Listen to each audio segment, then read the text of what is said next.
UK jazz dance.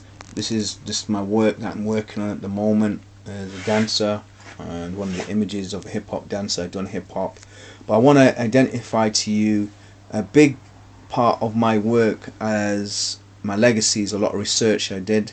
The UK government's Department of Culture, Media and Sports recognises now, and as a dance world, that dance is a sport. So let me just read out. So dance is a sport, and I'm going to reference what the UK's Government Department of Media and Sport has identified.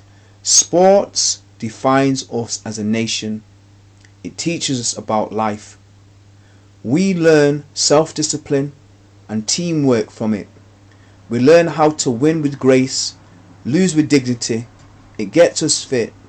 It keeps us healthy. It forms a central part of our cultural, recreational parts of our lives. Now, that's how I describe UK jazz dance. What's happened, people have identified UK jazz dance wrongly, with reinforced stereotypes, preconceived ideas by some Anglo-Saxon females and males about UK jazz dance.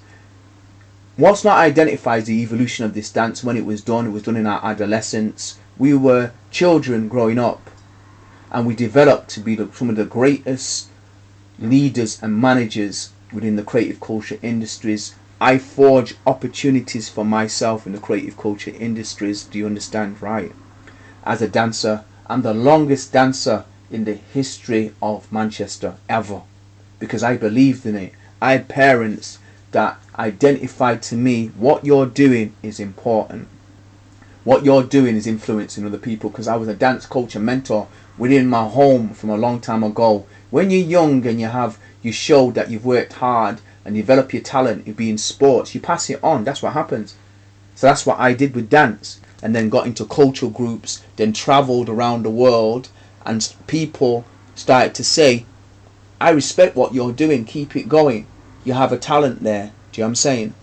I'm the longest dancer in the history of UK jazz dance. I'm now in the 40th year and I'm still pushing the boundaries. What I've come to do now is do the oral history, do the real talk. It has to be real talk, because there's been glamorization on UK jazz dance. The real talk hasn't been spoken about, that we face a lack of diversity, a lack of equality, social health. African diaspora women have been written out the history of UK jazz dancing. That's unacceptable. The definitive book that has come has strengths, has weaknesses, opportunities, threats. What I identify myself, the book has more threats, because people don't know the culture. You need analysis. He doesn't bring analysis, and Snowboy's not qualified. The person who's wrote the book, he's not qualified to write the book.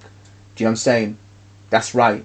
Because what happened, you needed someone like Peter Fryer, needed the gentleman who used to have his foreword, which is Robert Farris Thompson, a recognized Yale professor of African American Studies. I wish that he spent more time working with him, because the book has more threats for us, because it has reinforced stereotypes at a key time when racism has risen up. We don't need that, and I don't need it. And African diaspora people don't need it. It doesn't put the dancers in a positive light. It reinforces the stereotypes about us being vicious, aggressive, but without no explanation on what was happening in society at large. It made us the enemy of the state. It seems like, guess what?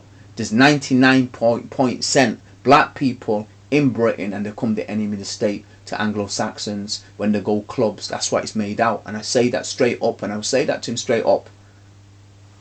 Blue UK Jazz Dance, just give me an insight. Let me repeat again what the UK Government Department of Culture, Media and Sport